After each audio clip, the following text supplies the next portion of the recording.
पिछले कुछ दिनों से व्यापक स्तर पे भारत का पूरा उत्तरी क्षेत्र वर्षाधीन क्षेत्रों तथा जल जमाव से व्यापक रूप से ग्रसित है। वहीं 48 घंटों में हुई बारिश की वजह क्या है जो इतनी सर्वाधिक बारिश हो रही है। बारिश के कहर को अगर देखना चाहें तो पूरा उत्तर भारत कुछ इस प्रकार से नजर आ रहा है।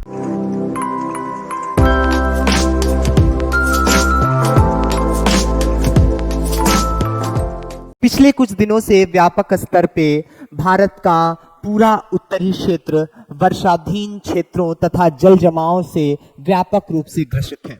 आम जनमानस के दिमाग में ये बात लगातार आ रही है कि क्या कारण है कि पूरा उत्तर भारत इतना अधिक बारिश झेल रहा है।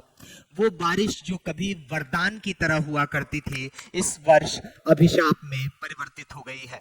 उत्तर भारत के शहर जहां भारी जल जमाव की समस्या से ग्रसित हैं, तो वहीं उत्तर भारत में पहाड़ी राज्यों का काफी बुरा हाल है। चाहे वो उत्तराखंड हो, हिमाचल प्रदेश हो या फिर असम, वहां बारिश ने गजब का कहर ढाया हुआ है।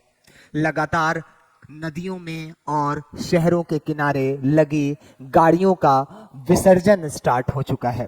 गाड़ियां इस तरह से प्रवाहित हो रही हैं कि जैसे लकड़ी का कोई टुकड़ा हो और नदी की सतह पे बह रहा हो। इसी के साथ साथ पश्चिमी विक्षोभ की घटना भी काफी ज्यादा तीव्र रूप ले रही है।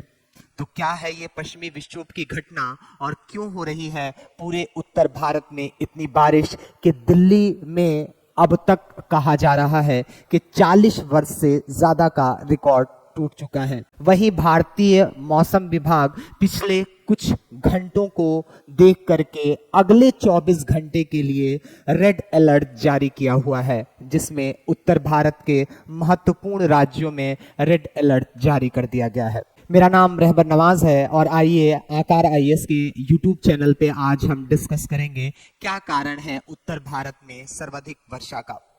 तो आखिर क्यों है उत्तर भारत अत्यधिक बारिश की चपेट में और पश्चिमी विक्षोभ क्या होता है।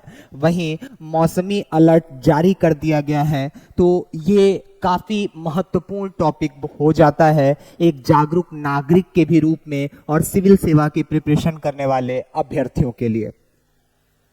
तो सर्वप्रथम अगर बात करें तो प्रश्न है कि इतनी तेज बारिश आखिर क्यों हो रही है। ये आम जनमानस का प्रश्न है। राजधानी दिल्ली से लेकर कई शहरों में रिहायशी इलाकों में बाढ़ जैसी स्थिति ने कई सवाल खड़े कर दिए हैं। मसलन देश के शहर कैसे बाढ़ के संकट से जूझ रहे हैं। वहीं 48 घंटों में हुई बारिश की वजह क्या है जो इतनी सर्वाधिक बारिश हो रही है। बारिश के कहर को अगर देखना चाहें तो पूरा उत्तर भारत कुछ इस प्रकार से नजर आ रहा है। कहीं शहर आधे डूब चुके हैं, पहाड़ी क्षेत्रों में लगातार भूस्खलन हो रहा है और रिहायशी इलाकों में गाड़ियां इस प्रकार से दिख रही हैं कि जैसे ये क्रूज हो, नदियों में चलने वाली या फिर नाव की तरह हो।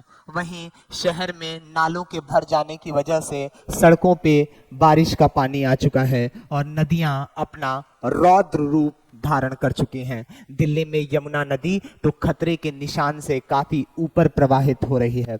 इसलिए पूरे भारत में इस बार की बारिश का व्यापक क्षति के रूप में प्रभाव देखा जा रहा है। तो अगर भारी बारिश के कारणों पे जानना चाहें तो सबसे प्रथम कारण है पश्चिमी विक्षोभ का। अब आप कहेंगे ये कौन सी बला है पश्चिमी विक्षोभ। तो पश्चिमी विक्षोभ कुछ और नहीं, ये भूमध्य सागर के ऊपर बना हुआ एक लो प्रेशर का एरिया है जो धीरे धीरे चक्रवाती रूप धारण कर लेता है और एंटी क्लॉकवाइज चलता है। एंटी क्लॉकवाइज चलने के साथ साथ ये चूंकि भूमध्य सागर से होकर गुजरता है और फिर आगे बढ़ते हुए कैस्पियन सागर से कुछ आर्द्रता ग्रहण करता है और फिर उत्तर भारत जहां पहले से लो प्रेशर एरिया बना हुआ था, वहां पे लो प्रेशर एरिया को और बढ़ा देता है और इस प्रकार यह पश्चिमी विक्षोभ भारत के मानसून को काफी प्रभावित करता है। यह पश्चिमी विक्षोभ की घटना अमूमन सर्दी के दिनों में देखी जाती है, लेकिन इस वर्ष मानसूनी टफ पश्चिमी विक्षोभ और भारतीय मानसून का मिलन एक साथ हो गया है, जिसकी वजह से पूरा उत्तर भारत सर्वाधिक वर्षा की प्राप्ति कर रहा है और पूर्व सूचना की कमी और स्थानीय प्रशासन की तैयारी का न होना, भारी जल जमाव शहरों में और वहीं पहाड़ी स्तरों पे भूस्खलन और नदियों के द्वारा जो तटीय नदीय क्षेत्र हैं वहां बसे हुए रिहाइश इलाकों में व्यापक तबाही देखी जा रही है। पहाड़ों पर वेस्टर्न डिस्टरबेंस है। पंजाब और हरियाणा में एक साइक्लोनिक सर्कुलेशन है।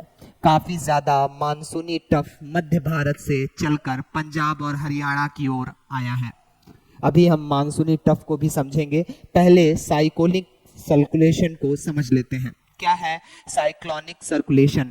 यह वह स्थिति होती है जिसमें हवा घड़ी के विपरीत दिशा में बहती है और वातावरण में ऊपर की ओर उठती है, और हम जानते हैं जमीन की सतह से आसमान की ओर ऊपर जाने पर तापमान में गिरावट आती जाती है, जिस वजह से वायु संघनित होती है और संतृप्त होकर के वर्षा की बूंदों में परिवर्तित हो जाती है। ये हवा जब ठंडी होती है तो वह बारिश में परिवर्तित हो जाती है। मोटे तौर पर कहें तो जहां साइक्लोनिक सर्कुलेशन होता है वहां मौसम और खराब हो जाता है और सर्वाधिक वर्षा इस क्षेत्र में देखने को मिलता है। अब मानसूनी टफ क्या है, ये कैसे प्रभावित कर रहा है? तो मानसूनी टफ भी इसी इलाके में इस वर्ष बन गया है, और मानसूनी टफ वह स्थिति होती है जब मानसून के दौरान हवाएं किसी एक जगह पर एकत्र होती हैं, यानी हवाएं आकर के सीमित क्षेत्र में एकत्रित हो जाती हैं और वहां कम दबाव वाला क्षेत्र उत्पन्न कर देती हैं। यहाँ बादल बनते हैं और हवाओं के साथ नमी भी आती है।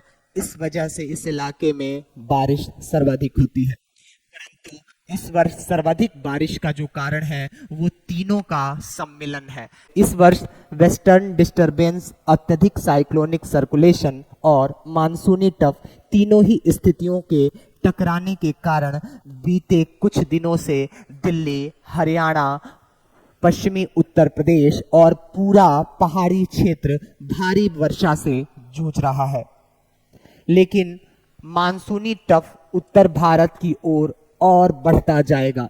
ऐसे में दिल्ली में बारिश तो कम हो जाएगी, लेकिन उत्तर की ओर बढ़ने के कारण हिमालय के इलाकों में और पहाड़ी क्षेत्रों में बारिश और तीव्र हो जाएगी। हालांकि 15 से 16 जुलाई को ये मानसूनी टफ फिर से दिल्ली और उत्तर प्रदेश के ऊपर आ जाएंगे और फिर दिल्ली और उत्तर प्रदेश में सर्वाधिक बारिश देखने को मिलेगी। ये मानसून विभाग का एक आकलन है। वहीं अगर शहरी क्षेत्रों में जल जमाव की बात करें तो शहरी क्षेत्र बाढ़ में परिवर्तित नहीं हो सकते।